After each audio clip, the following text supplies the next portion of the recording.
Matanda ako, ah. Ano kayo?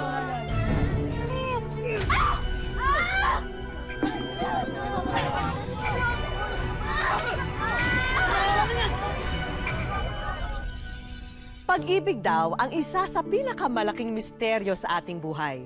Kaya nitong maging inspirasyon para gawin ang hindi inaasahan. Kaya nitong baguhin at ituwid ang maling nakagisnan. At dahil din sa pag-ibig, natututo tayong magpatawad kahit pa nasaktan tayo ng sukdulan. Magandang araw po mga kapuso. Ako po si Vicky Morales. Sama-sama po nating tuklasin ang misteryo at kapangyarihan ng pag-ibig dito sa Wish Ko Lang. Nagsimula ang lahat. May 3 taon na ang nakalilipas sa isang pamilya sa Negros Oriental.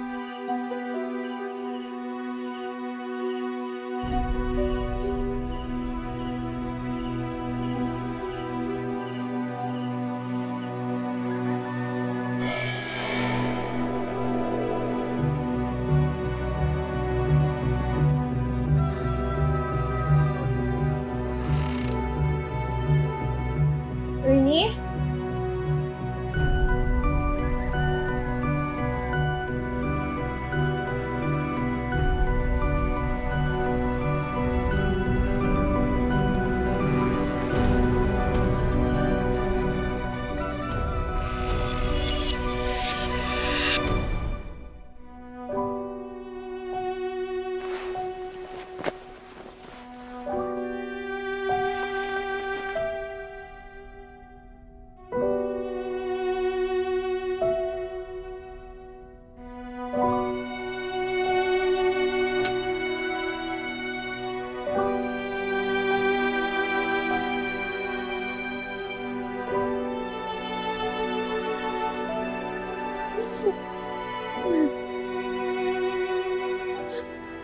Beth, pasensya ka na.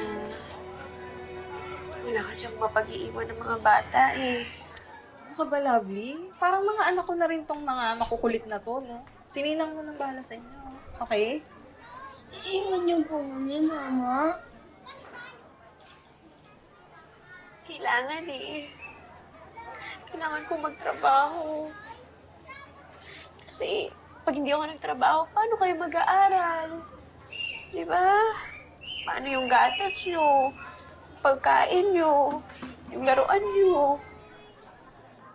Diba, si Papa dapat ang nagtatrabaho. Anak, iniwan na kasi tayo ng papa mo eh. Kaya ako na lang. Ako na lang yung magtatrabaho.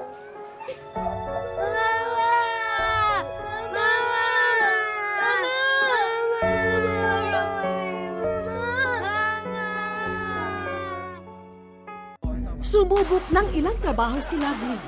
Pumasok siyang katulong, pero kulang ang kinikita niya rito para buhayin ng maayos ang mga anak.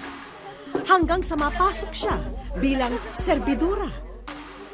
Yung pulutan, number 2.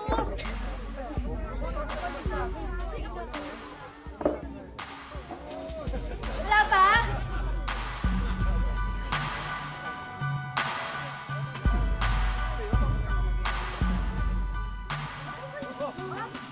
Labis, yung customer ko. Type ka daw.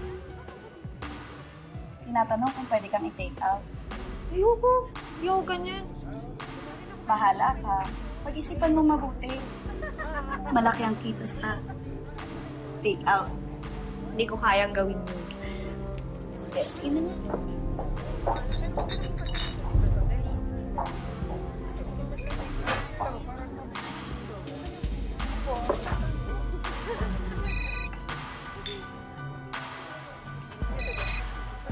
Hello, Beth? Hello. Love. Ano kasi? Mataas yung lagnat ni Sheila.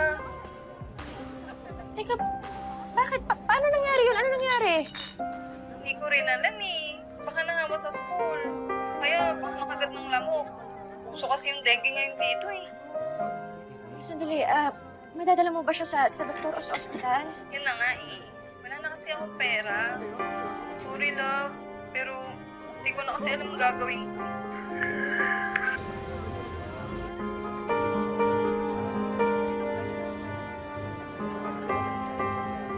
Hindi mo ito kasalanan, Beth. Sige, gagawa ako ng paraan.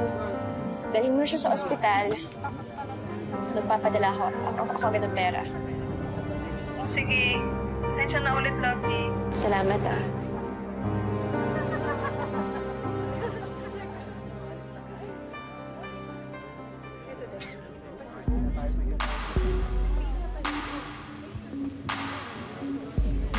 Sir, gusto niyo daw po akong makausap. Lovely.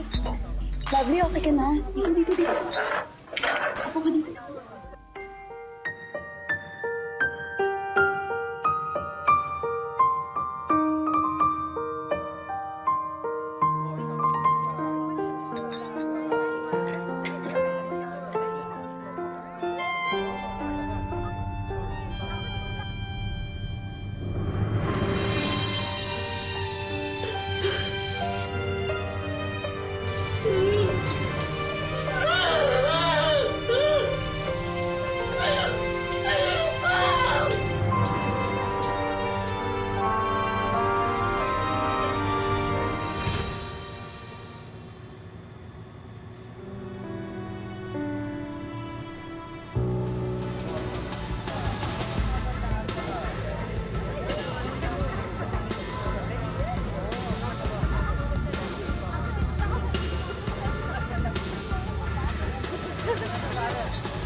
Lovely.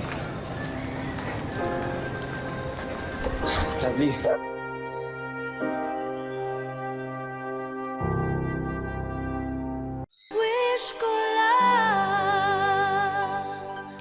Labis daw nakagipitan ang dahilan kung bakit nagawa ni Lovely na pasukin ang buhay ng isang escort girl. Dahil dito, naibigay naman niya sa mga anak ang pangangailangan nila. Pero ano kaya ang madarama niya kung magbalik ang taong sinisisi niya kung bakit nalihis na rito ang buhay niya? Lovely.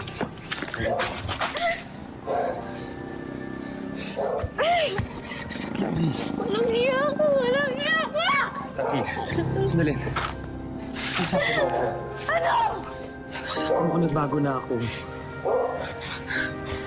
Pangako nagbago na ako, Lovely. Hindi ako naniniwala sa'yo. Sige, walang hiya ka!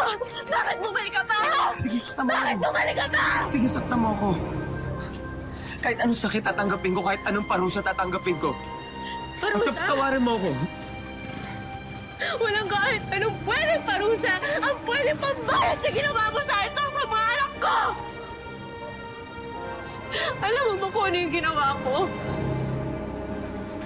Alam mo ba kung ano yung mga tiniis ko para nabuhayin yung mga anak ko? Dahil dyan sa kawalang-iyaan mo! Malas ka na! Lovely. Lovely. Alam ko. Naging masama ako, ama. Naging masama ako, asawa. Pero ngayon nagbago na ako. Ganun lang yun. Pagkatapos ng lahat ng hirap ko, lahat ng hirap na pinigay mo sa anak ko, babalik ka na lang dito at sasabihin mo, patawarin kita.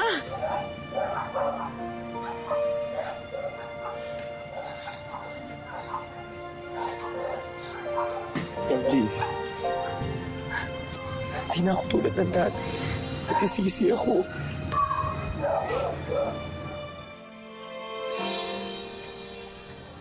Pa, ilang pinggan pa ilalagay ko? Siyempre, 4. Ako, ikaw, si Papa, tsaka si Mama. Tama. Saka, mga anak, Sabado ngayon, ha? Sabay-sabay tayo mag-aalmusal pag uwi ni Mama. Oh, tapos na to. Jun, abot naman ng dilataw. Taba, taba gusto mo? Saka na pala. Mama! Saka pa, hindi pa naliligo. Hindi mo kay si Mama? Ako, baho ko pa. Di pa ako naliligo.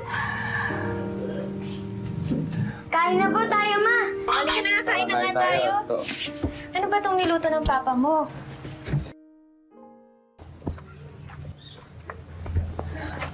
Ayun pala, may playground to. Laro kayo, na? Ay nako, gusto maglaro Dito si Sheila gusto yata ng cotton candy. Ay, meron dito, meron. Ay, ibili lang kami ni Sheila to, na? Ah, sige. Ako rin po, Pa. O, tara. Sige. Dali lang, ha? Sige. Ay.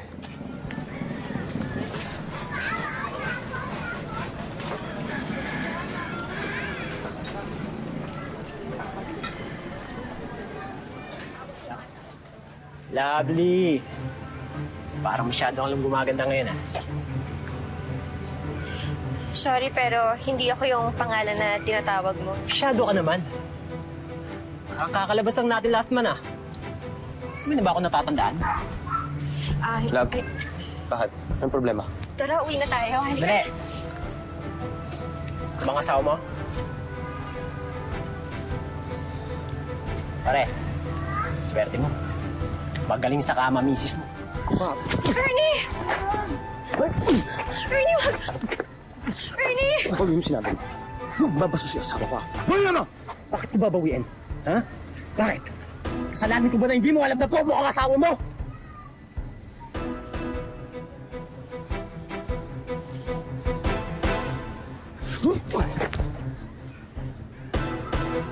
Uwi na tayo!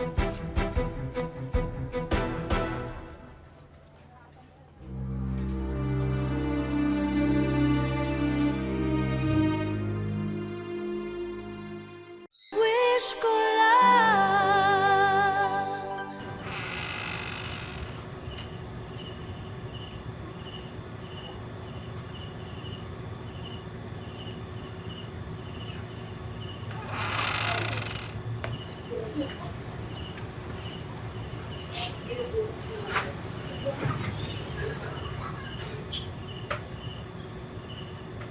Natutulog na ang mga bata.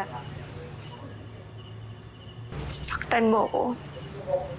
Murahin mo ako. Sumbatan mo ako kung gusto mo. Sabihin mo nang marumi akong babae.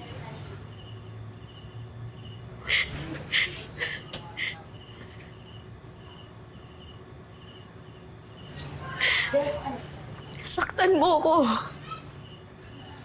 Lahat gawin mo na.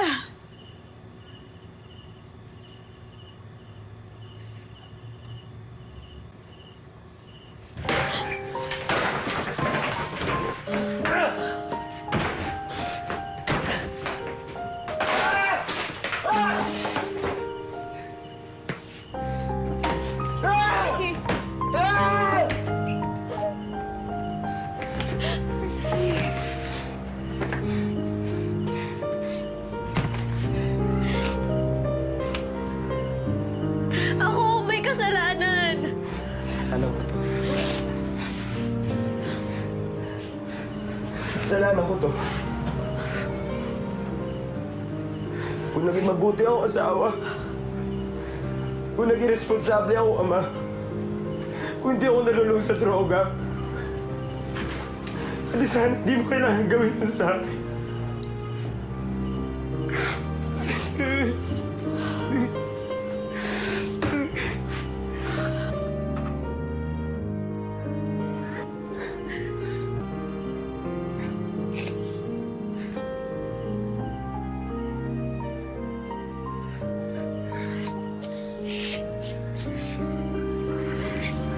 Salamat.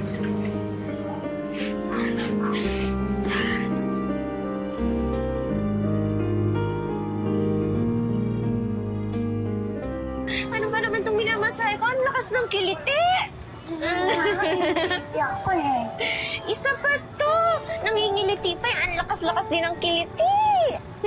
Masahe? So, masahe na? O, dito. Ba. Ano to? Sali naman ako dyan. Uy. Paano naman ako matututo magmasahe na rin inaalisan ako ng mga customer ko? Kilitian ba kayo? Ano, si Papa naman, ha? Kilitiin natin? Yan, oh. Aba, love. Ano? Hindi na magmasahe, ha? Pasalamat tayo kay Beth. Bakit ba naman kasi sinama niya ako dun sa seminar ng massage therapist? Ngayon, natuto ako. Saka yun, isasama na rin daw ako sa mga home services. Oo, talaga? Di ba okay? Okay yun, ha? Tsaka, love, ako naman, meron na akong trabaho. Magsisimula na ako sa susunod na Lunes, construction. Totoo? Kaso, sa Cebu eh. Sa Cebu yung location namin. Cebu, bakit naman ang layo? Oo nga eh. Bali, buwan-buwan na yung uwi ko. Pero, okay lang ba sa'yo? Okay lang. Basta mag-iingat ka dun, ha? Oo. Saka tatawag ka lagi. Kaya mo, ngayon lang yan. Layo-layo naman nun. Ano, saan ang kilitin? Wala akong bilitin.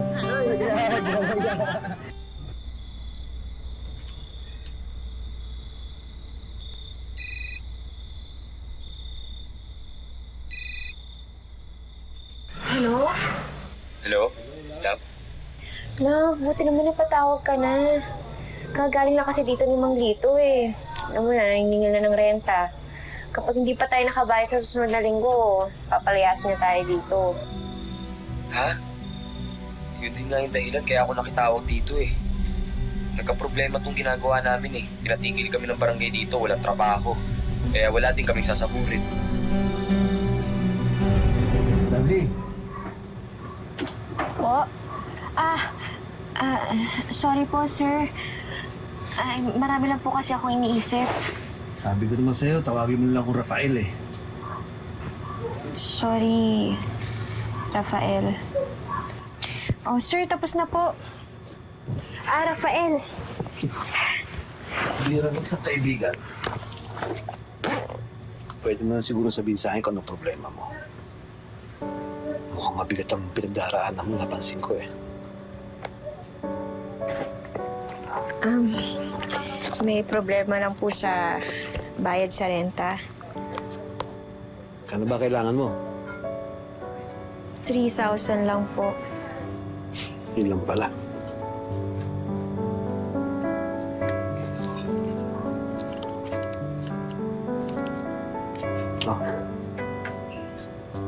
Oh, Uutangin niyo po ako? di ba magkaibigan tayo? Bayaran mo na pag nakaluwag ka. O pwede mo rin ibawas pag nagpamasahe ako sa'yo. Salamat po. Salamat po talaga.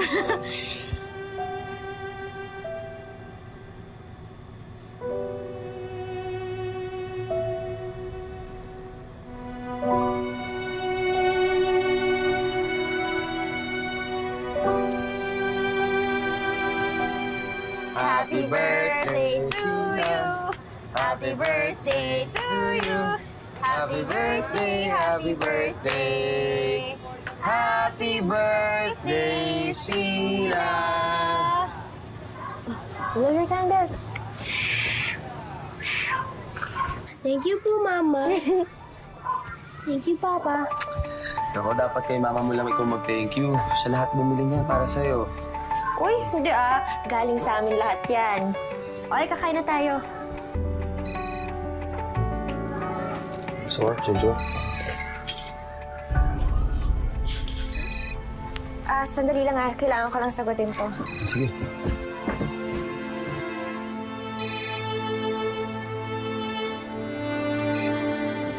Hello, love. Oh, kumusta ang birthday party dyan? Nagustuhan ba ni Sheila yung regalo kong birthday cake? Bakit ka ba tumatawag? Ano naman magkasama kami ni Ernie, di ba? Ganun? Andiyan na naman yung walang silbi mong asawa. Ay, nako. Sabi ko sa'yo, hiwalayan mo na yan.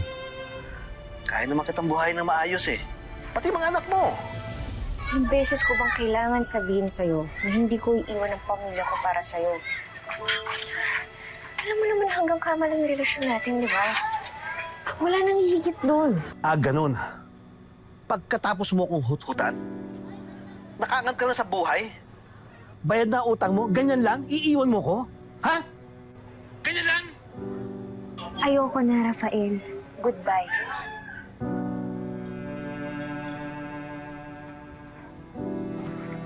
Ano, meron pa bang spaghetti?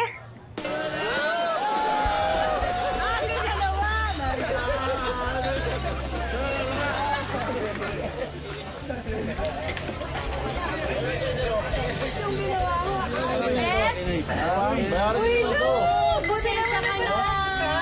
Kasi naman napaka-busy sa trabaho. At saka, alam mo naman, walang hatid sunod sa mga anak ko. Halika, pasok tayo sa loob. Ano ba? Ano bang meron?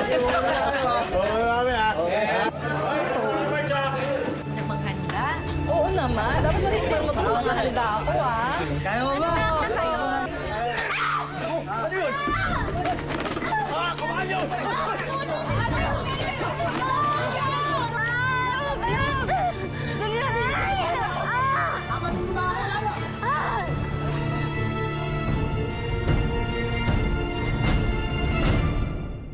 Wish ko lang.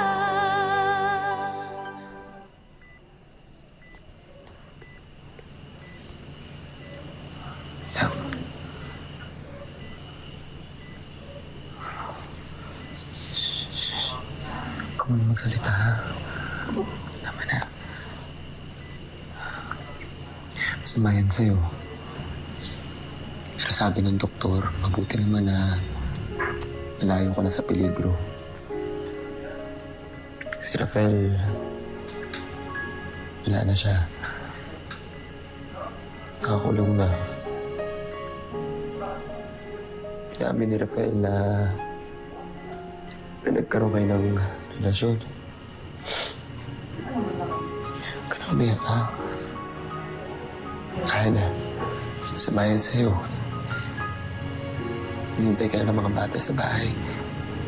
Pero love, hindi ako galit sa'yo. Galit ako dun sa taong gumawa nito sa'yo. Pero sa'yo, hindi.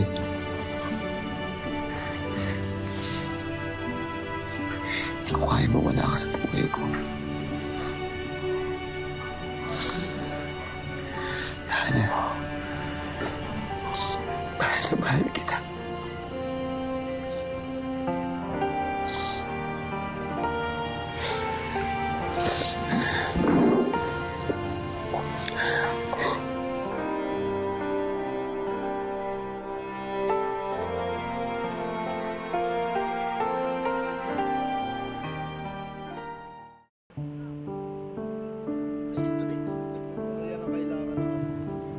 Siya si Lovely. Hindi niya tunay na pangalan. Siya ang inang tampok namin sa aming kwento. Sa mundong minsan niyang ginalawan, natatakan daw siyang marumi sa mata ng marami. Tapos ang nakakadiri, kumbaga. Yung hinihipo ako.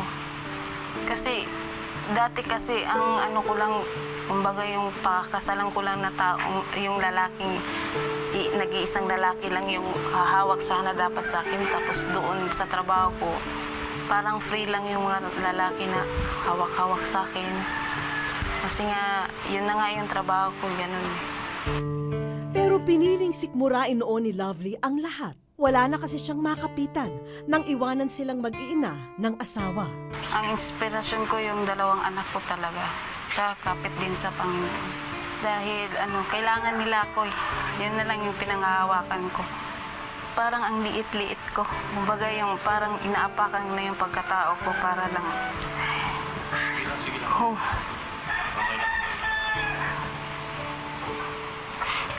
Kumbaga sobrang sakit lang. Tapos, itiis mo na lang yun kasi para sa kanila eh. Nakipag-areglo na ang salarin sa pagsaksak kay Lovely. Sila'y nagkapatawaran na at sinagot din ang kanyang pagpapagamot. At kasabay ng paghilom ng kanyang sugat, nakalaya na rin si Lovely sa dati niyang buhay. Sa ngayon po, masaya. Parang kontento na ako kung ano meron ako. Tapos, hindi na ako umangad kasi dati po, umangad pa ako ng ano-ano pa eh. Sa ngayon po, parang nahanap ko na yung sarili ko.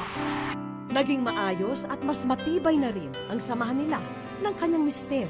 Pero sa kasalukuyan, ang nilalabanan na lamang ni Lovely ay ang pangungulila.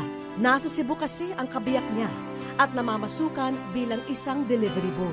Masaya kasi pag kumpleto kayo, tapos sabay kayong kumakain, sabay kayong matulog. Kumbaga, tinitiis na lang kasi nga sa hirap ng buhay. Wala kasi siyang mahanap na hanap buhay dito eh. Tahimik na ang buhay ni Lovely sa piling ng kanyang mga mahal sa buhay. Pero sa araw na ito, hayaan mong gumawa kami ng ugong na siguradong ikatutuwa mo. Dahil ang aming mga sorpresa, eto at umaarangkada na.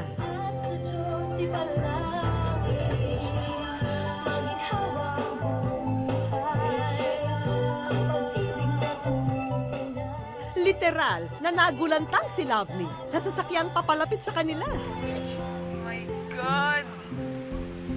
Siya lang alam ko yun!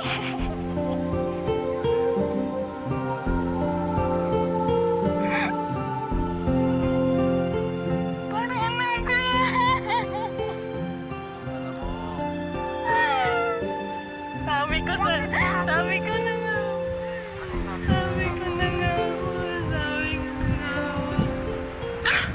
At hulaan nyo kung sino ang taong bumaba sa sasakyan. Walang iba kundi ang pinakamamahal na asawa ni Lovely na si Ernie na pinauwi pa namin dito sa Dumaguete mula sa Cebu. Abot langit ang pasasalamat ni Lovely ngayong nasa piling na niya ang asawa. Siyempre, sobrang sakit. No, malayo. Titiis na lang kasi nga walang hanap buhay dito. Ako, kung tutuisin lang, ayaw ko malayo sa kanila kasi sa hirap talaga ng buhay. Nagtitiis ako. Kasi mahal na mahal ko yung mga anak ko, pati pamilya ko. Handa naman ako nagbago. Binago ko lahat ang buhay ko dahil sa kanila eh. Dahil kompleto na ang mag-anak, diretso na tayo sa pangalawang sorpresa. Ang sari-sari store na hiniling mo sa amin, eto at mapapasayo na. Ma'am Vicky, thank you po talaga. Malaking tulong na po sa akin po. Sana pagpalain po kayo ng Diyos. More power po sa show nyo. Ang umiibig ay marunong magpatawad at ang nagpapatawad ay umiibig. Ito po ang mensahe ng pagsasama ni na Lovely at Ernie. Dalawang taong nagkamali, nagsisi at nagpatawad sa isa't isa dahil kapwa silang umiibig. Hanggang sa susunod mga kapuso, ako po si Vicky Morales at ito po ang wish ko lang.